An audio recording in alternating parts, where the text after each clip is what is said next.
একটি পুরনো বটগাছে এক ময়না পাখি তার দুটি বাচ্চাকে নিয়ে বাস করত।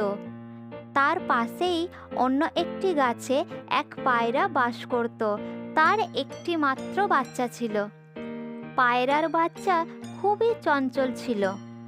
একদিন যখন পায়রা খাবারের সন্ধানে তার বাসা থেকে চলে যায়, তখন তার বাচ্চা ধীরে ধীরে ময়নার বাসার দিকে উড়ে যায়।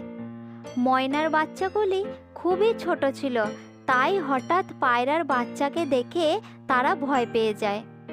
মা, কোথায় তুমি? আমাদের খুব ভয় করছে মা। তোমাদের মা এখানে নেই। চলো ওঠো, আমি যা বলছি তাই করো, না হলে আমি তোমাদের ছাড়বো না। চলো, আমাকে তোমরা দুজন নেচে দেখাও। প্রথমে তুমি আমাদের সামনে এসে নাচো। কি, তোমাদের এত বড় সাহস? তোমরা আমাকে নাচতে বলছো? না না, আমরা তা বলতে চাইনি। আসলে আমরা নাচতে জানি না। তুমি প্রথমে আমাদের নেচে দেখাও, তারপর আমরা নাচতে পারবো। এমন সময় ময়না চলে আসে আর সেখানে পায়রার বাচ্চাকে দেখতে পায়। কি ব্যাপার? নাচ গান নিয়ে কি কথা হচ্ছে? আরে না না মাসি, এরা দুজন আমাকে নাচাতে চাইছে। আমি খুব সিধা সাদা, এসব নাচ গান আমি কিছুই পারি না। না মা, এই আমাদের ভয় দেখাচ্ছিল আর নাচার জন্য বাধ্য করছিল। মাসি, আমি তো একটু মজা করছিলাম আর এদের সঙ্গে বন্ধুত্ব করতে এসেছিলাম। ময়না সঙ্গে করে যে খাবার নিয়ে এসেছিল তা নিজের বাচ্চার সঙ্গে পায়রার বাচ্চাকেও খাওয়ায়। এইভাবে ময়নার বাচ্চাদের সঙ্গে পায়রার বাচ্চার খুব ভালো বন্ধুত্ব হয়ে যায়। এইভাবেই তারা তিনজন একসঙ্গে উড়ে, একসঙ্গে খেলে এবং অনেক সময় কাটায়। কিছুক্ষণ পর ময়নার নজর পায়রার বাচ্চার ওপর পড়ে আর তাকে বলে, তুমি একলা কেন? তোমার মা কোথায়? মা আমার জন্য খাবার খুঁজতে গেছে। আমি ফল খাবার জন্য জেদ করেছিলাম। এতক্ষণ তো তার এসে যাওয়া দরকার, কোনোদিন তো এত দেরি হয় না। মাসি, আমার মায়ের জন্য খুব চিন্তা হচ্ছে। ঠিক আছে, তুমি এদের দুজনের সঙ্গে খেলো, আমি তোমার মাকে খুঁজে নিয়ে আসছি। ময়না উড়ে চলে যায়। সে জঙ্গলের বিভিন্ন জায়গায় অনেক সময় ধরে পায়রাকে খুঁজতে থাকে। হঠাৎ সে এক জায়গায় মাটিতে পড়ে থাকা মা পায়রাকে দেখতে পায়। সে তৎক্ষণাৎ তার কাছে উড়ে যায় আর দেখে পায়রার মৃত শরীর পড়ে আছে। পায়রার শরীরে অনেক ক্ষতচিহ্ন আছে আর তার পাশে কিছু ফলও পড়ে রয়েছে। এই ফলগুলি হয়তো সে তার বাচ্চার জন্য নিয়ে যাচ্ছিল। মৃত পায়রাকে দেখে ময়না খুব দুঃখ পায় আর তার চোখে জল এসে যায়। হে ভগবান, পায়রার এ অবস্থা কে করলো? সকালেই তো আমার সঙ্গে দেখা হলো, খুব খুশি ছিল সে।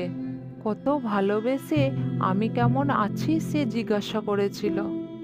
পাশেই এক গাছে একটি কাক বসেছিল। সে ময়নার কথা শুনতে পায়। তখন সে ময়নার কাছে উড়ে আসে। আরে ময়না বোন, পায়রাকে এক দুষ্টু চিল মেরে ফেলেছে। এই দুষ্টু চিল অনেক পাখিকে হত্যা করেছে। ময়না চোখে জল নিয়ে সেখান থেকে উড়ে যায়। কিছুক্ষণ পর সে তার বাসায় ফিরে এসে দেখে পায়রার বাচ্চা তার বাচ্চাদের সঙ্গে খেলছে। ময়না দেখে পায়রার বাচ্চাকে আঘাত লেগেছে। তখন সে তাকে জিজ্ঞাসা করে, তোমার আঘাত লাগলো কিভাবে? মাসি, খেলতে গিয়ে পড়ে গিয়েছিলাম, তাই একটু লেগেছে।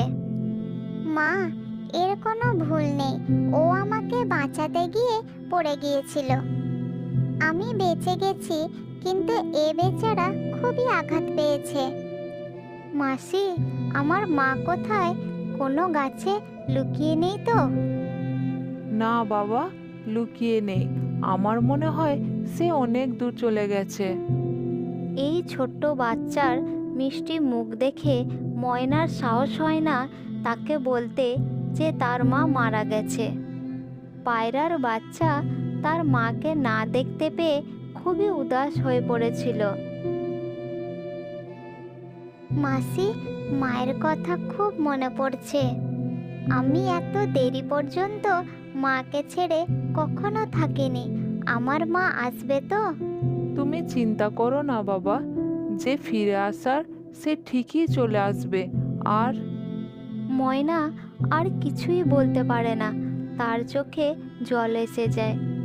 এমন সময় কাক সেখানে আসে আর সে সব কিছু বলে দেয়। ময়না বোন, পায়রার বাচ্চাকে বলে দাও তার মা মারা গেছে, আর কোনোদিন সে ফিরে আসবে না। এরকম বলো না, আমার মা বেঁচে আছে, সে অবশ্যই ফিরে আসবে আমার কাছে। না বাবা, আমি তোমার মায়ের মৃত শরীর দেখে এসেছি। তুমি আমার সঙ্গে চলো, তোমাকেও দেখিয়ে দেব। সেই জায়গা এখান থেকে বেশি দূরে নয়। পায়রার বাচ্চা জেদ করার জন্য ময়না তাকে সেই জায়গায় নিয়ে যায় যেখানে পায়রার মৃত শরীর পড়েছিল। পায়রার বাচ্চা তার মাকে দেখে ভীষণ কাঁদতে থাকে। মা, এসব কি হয়ে গেল মা?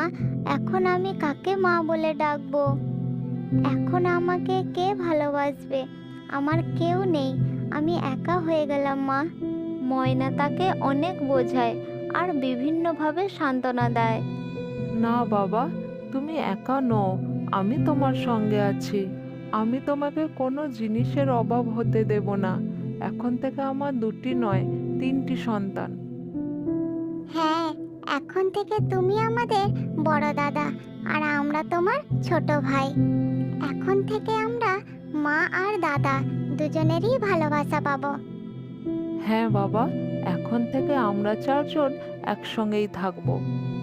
তারপর ময়না তার বাচ্চাদের নিয়ে বাসায় ফিরে আসে আর হাসি খুশিতে বাস করতে থাকে।